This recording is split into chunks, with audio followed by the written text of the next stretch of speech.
North Pole is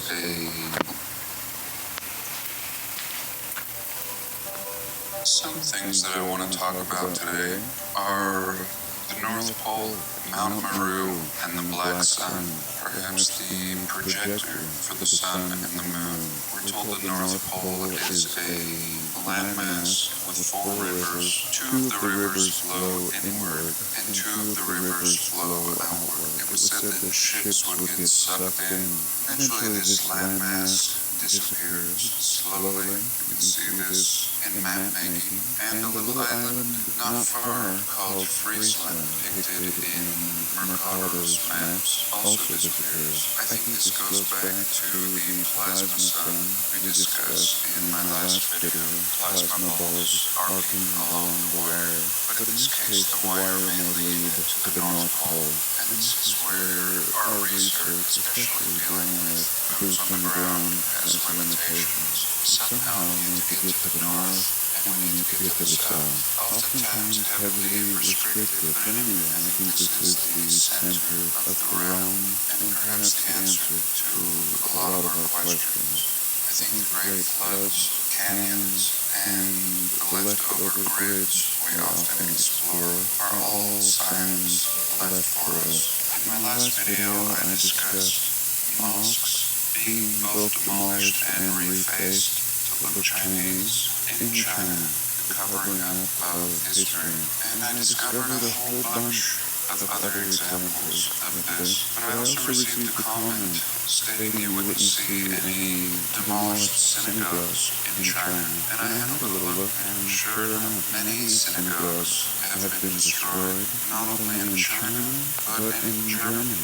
And recently they found the ruins of one such place of worship said to be destroyed by the man with the mustache. And only recently, in 2023, the ruins have been discovered in the river. Very interesting. And I did conclude that China has banned all religions, facilitating this destruction of both Muslim and Jewish heritage found in their country. Also found in China, at one point shared with the world and then buried again, are the mummified remains of a, dare I say, beautiful race of red-haired, fair-skinned people. Of course, the covering up of pyramids in China, as we've discussed in past videos. We also see the disassembling of the last remaining Chinese practitioners practicing in secrecy. I also want to discuss Mount Rushmore. I want to discuss their potential and what seems to me obvious alterations, in particular their clothing and hair. And compare their clothing and hair to their faces, and especially their eyes. If I have time, I want to talk about the World's Fair and that passport that I always flash on the screen, and the notebook. I don't know what we'll get to, but I thank you for being here today. I love you all. God bless, and welcome.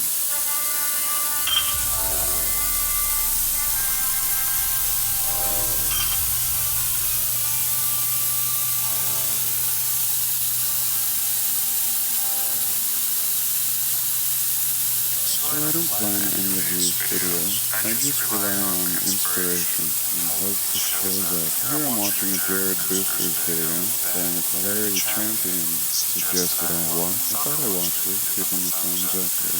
Here we can see early Mormon pioneers in Ogden, same mountains in Utah, run north to south, the Wasatch Range, and you recognize it right away. The minute you enter Utah, this range is your companion, and it would have been these people's misery. They would have had to cross through these mountains, whichever way they came. And here they are.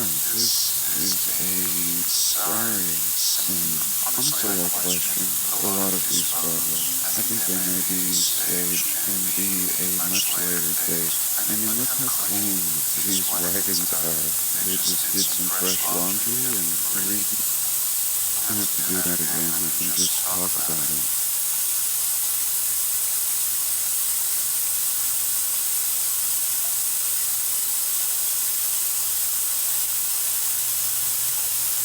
into the river's flow outward. It was said that ships would get sucked in. Eventually this landmass disappears slowly. You can see this in map making. And you choose these people. Salt Lake, we just arrived and we've been scattered hours away in a car, horse and wagon, bridges, and travel goods during roads.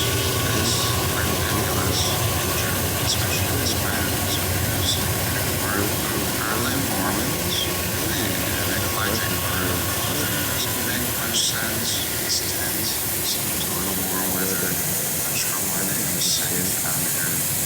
It's so imposing and very proud that they're safe. I don't know about these bags either. These don't look like all bags to me. What kind of luggage is this? This one? What is he so upset about? I told you not to take my can of beans. I didn't take it. And now, it's a sports bag. I know you took my beans. Cut you up.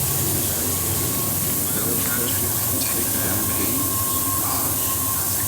Those beans. So here in contrast, we see these men's great works, fueled by cans of pork and beans.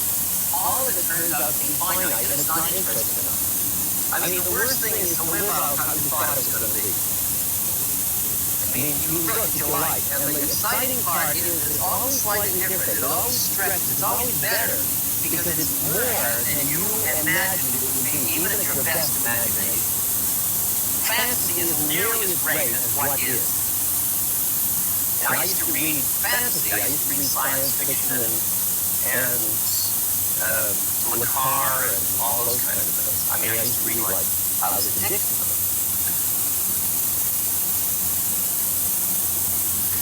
And what we have developed is, in this me generation, all these years, is a certain sophistication. I hope that consciousness studies, the work on oneself, to become an instrument for the relief of suffering, so you've got to do it on all levels at once. I'm now chairman of the board of the Sega Foundation. Yesterday I was at the board meeting. I just finished the week-long board meeting. We just gave away, I don't know, $600,000 for blindness in Nepal and blindness in India and reforestation in Africa and Costa Rica and trades, crafts for the Guatemalan refugees and health clinics for the American Indians. And if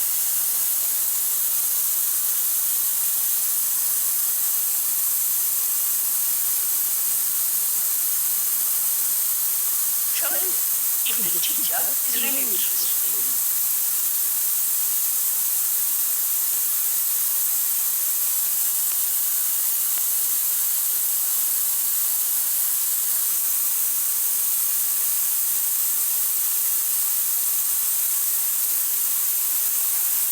I know that's why we want to have special teachers' education center and so on.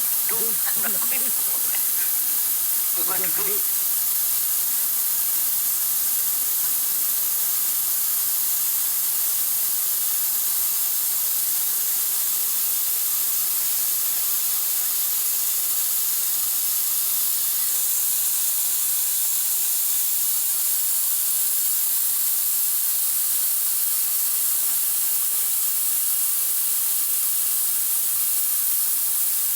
Security.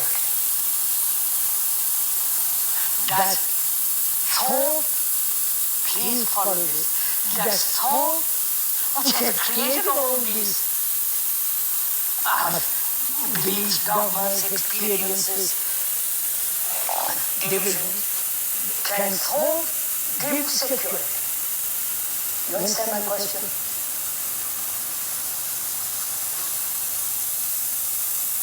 Because you function with thought.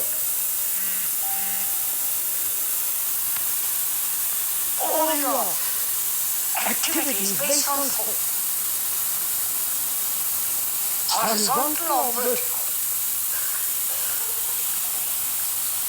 Whether you are aspiring to great heights, it is still the movement of thought vertically.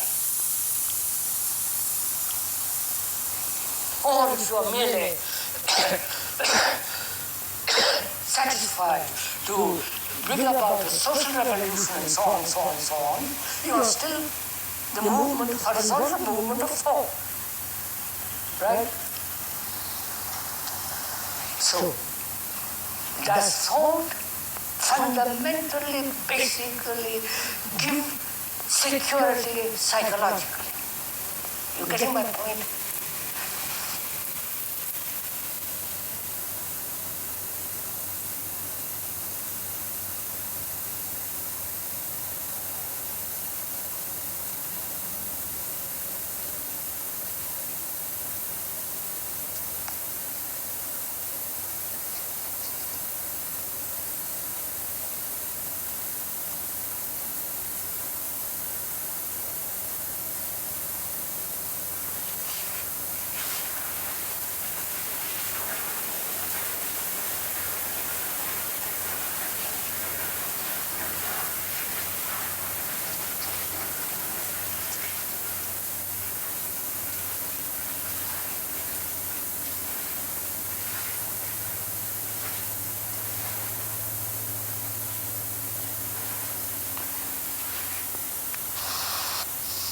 Yeah.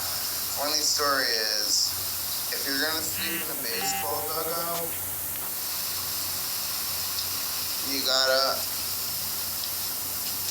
know that at 1 in the morning the sprinklers turn on. So, but if you're good,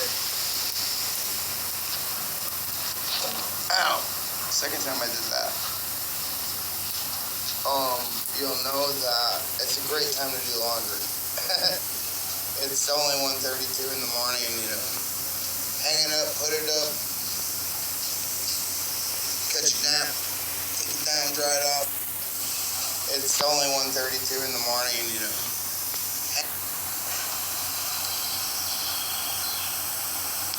I shall go to my guru. I haven't got any, thank God, but I'm able to a guru. The action of going to a guru is based on thought, hoping that he will give me some kind of security in this uncertain world. He will lead me to some kind of happiness, to some kind of enlightenment. All that is the movement of thought. Right? And I'm asking, does thought give security? Psychologically. Right?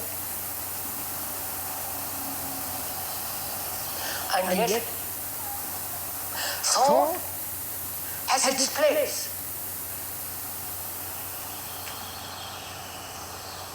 But when thought assumes that it can bring about a psychological security, then it is living in an illusion. You are getting, because look,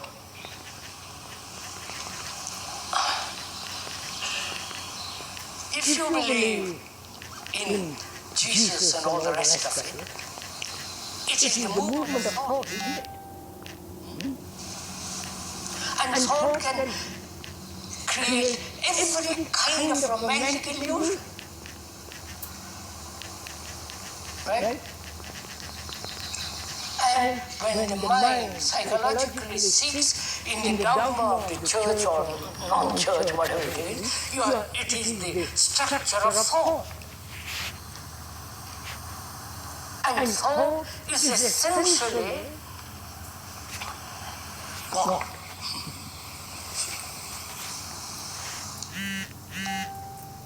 It is the movement of the past through the present.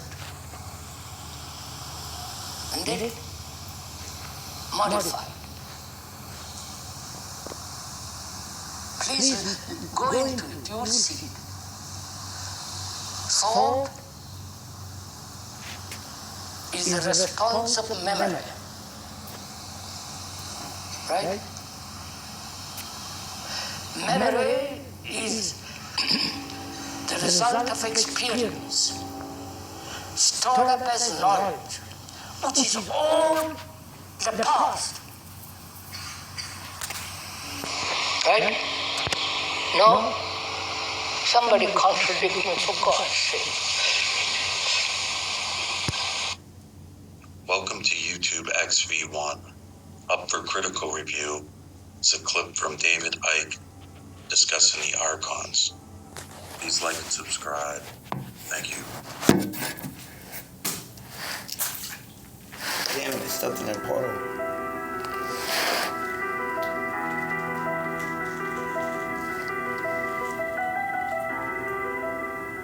Now, these entities I'm talking about are talked about and mentioned in every ancient society under different names. And these are interesting to me.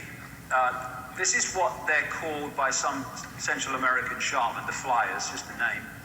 We have the demons in Christianity. We have the Archons, that is the name for these entities of the Gnostic belief and the Gnostic writings from like 2,000 years ago, around that period and later. And the Islamic jinn. Because the way all of these entities or phenomena are described is precisely the same in effect. They're different names for the same thing. And the Archons, as the Gnostics called them, were said to be made from luminous fire. The jinn from Islamic and pre-Islamic Arabia was said to be made of smokeless fire. And when you look at what's said about, they're talking about the same force, the same phenomenon. So what is it? The Gnostics are very, very interesting. Gnostic coming from a word meaning knowledge. Whenever Gnostic thinkers showed any sign of getting their point across and circulating their knowledge and their beliefs, they were slaughtered. I mean, that is just a constant. The Cathars that were slaughtered in southern France ended up on the castle of Montségur in 1244. They were Gnostic. The people that ran the great library of Alexandria with its 500,000 scrolls of ancient knowledge which the Roman Church destroyed, they were Gnostic thinkers. And as a result of this, very little Gnostic writings has made it through what we call history. But then in 1945, a place called Nag Hammadi in Egypt, a sealed jar of Gnostic writings was found hidden. And from that has come a fantastically greater understanding of what the Gnostics were talking about. These were mystics. They went out into other levels of reality. What we, in many ways we call them shaman today, many of them. This is what they talk about in these writings. They talk about the Lord Archon, or what they call the Demiurge, and the Archons that serve the Demiurge and the Lord Archon, as they call them. And they relate this to the Judeo-Christian Yahweh Jehovah God. They also relate it in effect to what people call Satan or the devil as well. They say that these Archons created the physical universe that we see, but not the earth, the sun, or the moon.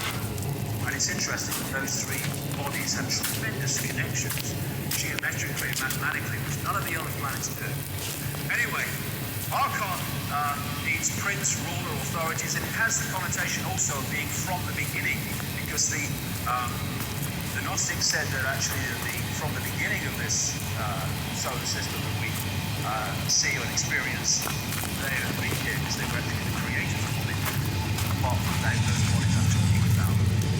They talk about the Demiurge being a fake god who created the physical material reality that we can see.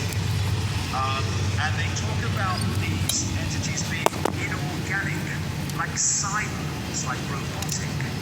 And these writings are about 1,600 years old, a bit more maybe, and yet they knew that in terms of the relationship between the Earth and the rest of the solar system, the Earth is alive, organic, and the rest of the solar system is basically not alive and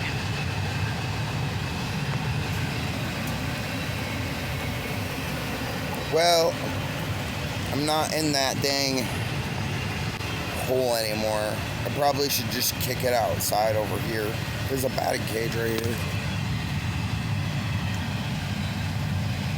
The girl that wrote the jokes at the grocery store, she told me to stay here. It's pretty funny because considering the water, it was delightfully devious. I like that. I like that. I'm about to find a spot to put the sleeping bag that won't get sprayed with the sprinklers. But I think we're done for the night with those, so I'm gonna have me one more cigarette. I'm gonna roll me one more cigarette. And